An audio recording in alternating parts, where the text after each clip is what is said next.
members of the press fraternity, and thank you so much for joining us in this press conference.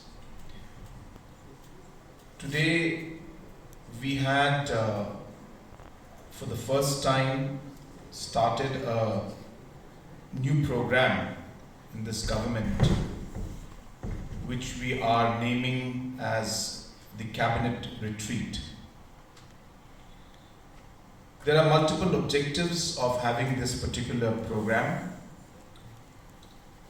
In this Cabinet Retreat, apart from all the Cabinet Ministers, all the senior government officials, the directors and heads of departments, and deputy commissioners of different districts participate. And the idea is to share the overall larger vision of the government, as well as the specific targets and goals of the specific departments with other departments and all the officials and cabinet ministers. Presentations are made by departments on what is the mandate that they have been given, what have they done about achieving those mandates, where are the challenges that are there ahead of them, and how do they plan to overcome those challenges, and what is their goal in the next 1 year, 3 years, and 5 years. So this presentation which is made has multiple benefits. Number one, the departments that are making the presentation, they get a chance to introspect into what they have done. Because sometimes the works of the departments are so complicated that we get carried away with implementation of schemes and sometimes forget the mandate and the objective with which we are here to work. And hence it allows departments to introspect and look back into what is a mandate, what they have done, and present it to the rest of the government departments and the cabinet and the senior officials. The second important thing that happens when these presentations are made is that other departments get to understand the challenges that other departments are facing. They also are able to understand the different visions and targets that they have in front, and that way they're able to connect and work towards converging with other departments to work together. For example, today there was a presentation from social welfare, education, and the health department. And all of these departments deal with the social aspect and the health aspect of the citizens and individuals at different parts of their life or different stage of their life. But ultimately, the citizen is at the center, and the social and the health aspects are at the center of what these departments are doing. And they're all interconnected.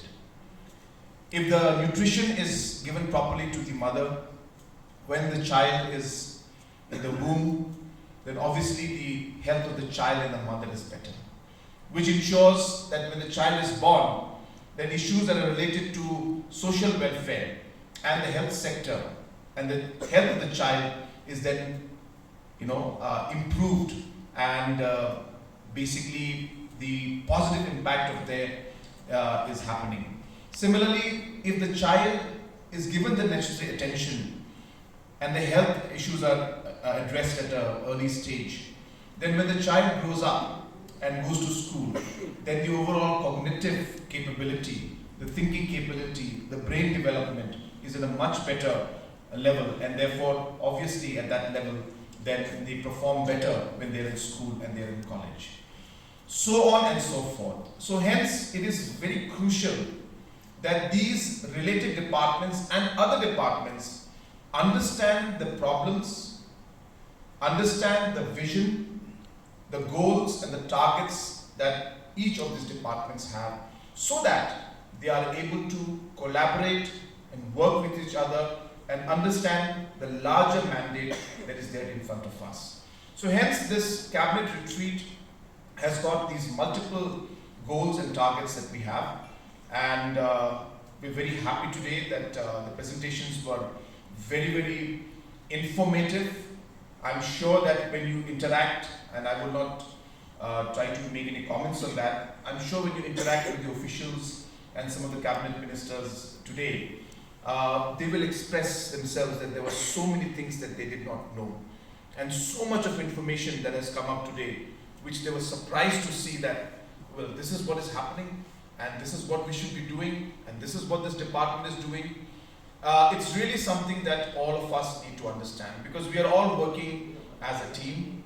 Our goal is the same, and the people who are in front of us, for whom we are doing all the work, they are the same population and the same citizens of our state. And hence it is very crucial that these departments, they work together and talk to each other, understand what they're doing, and that is what the objective of today's program has been. We will continue with our discussions tomorrow. There will be multiple presentations given tomorrow also, and as I said during the discussions, there is a lot of suggestions that are given by officers. In fact, some suggestions come from officers who are completely not related to the department, but after seeing the presentation, they are also encouraged and motivated to give their views and ideas on how we could make things overall better. So really the idea is to ensure that we work as a team. I'm happy that today all the people were very proactive. It was a very long session that we had, but because the presentations were so interesting, the interaction and discussions were interesting, we did not even realize that how 4-5 hours just went by, and tomorrow is going to be even a longer session. So we're very happy. We are hopeful that we will be continuing this cabinet retreat in the coming months also.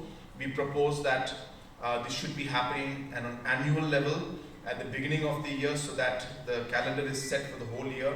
Targets are set, mandates are set, and these mandates are then given to the respective departments and follow-up action can be taken. So that's really what it is.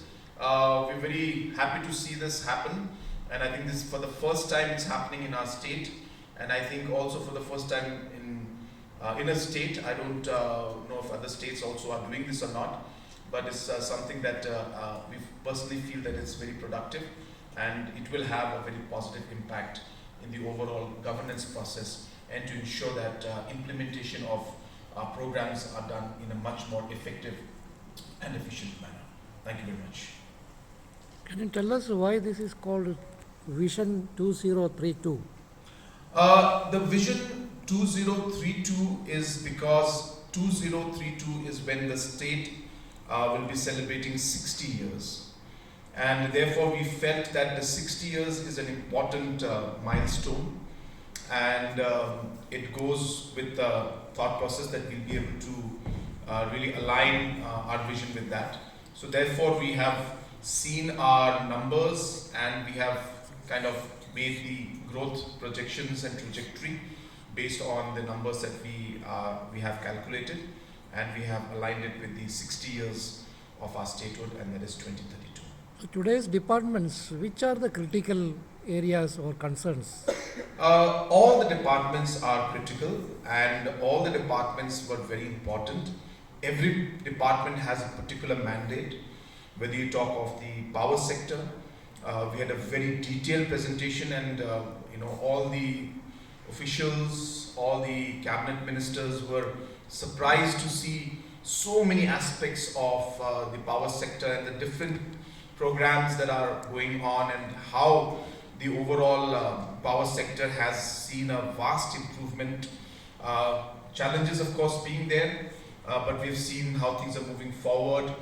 MECL has given us a very positive of course feedback that last year there was no scheduled load shedding, which is something that we had also indicated and promised to the citizens that we will try our best, that there should not be.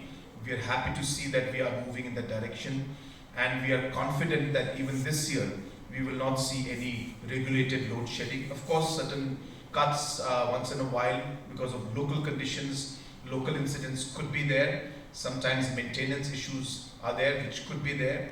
But a scheduled load shedding is not going to be there even this year.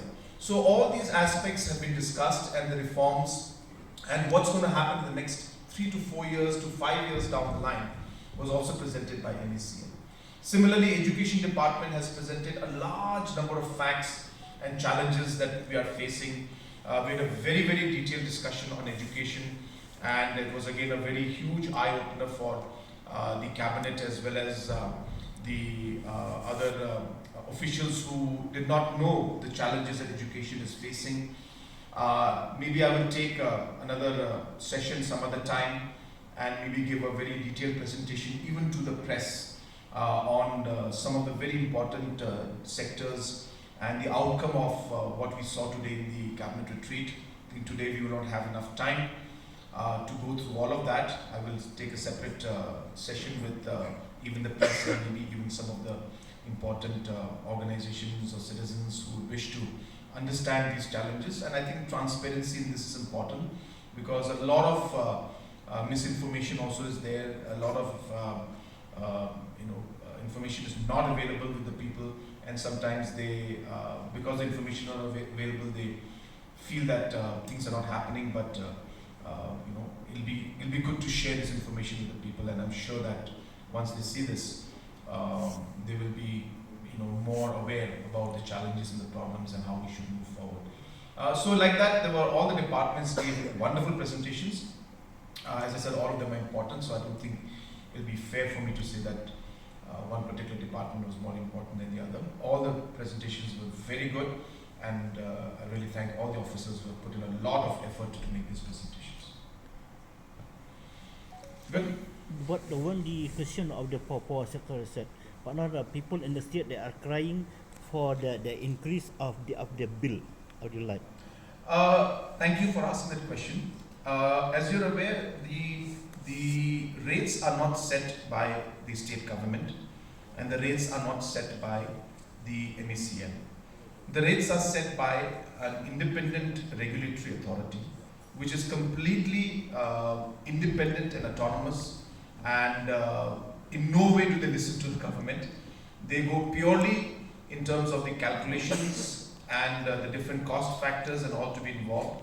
And it is on the basis of that this particular autonomous and regulatory body, which is the Meghalaya Electricity Regulatory Commission, is what decides on these rates. So it is the commission. It has nothing to do with the state government or NSCL. So the electricity aspect of climate change and the environmental aspect. Remember last year that. Yes, it is. But today it was more on social sectors. So we touched health, education, social welfare, different programs, and only one infrastructural sector, which is power. Tomorrow, I think there is a session on the environmental aspects. So tomorrow we'll be discussing.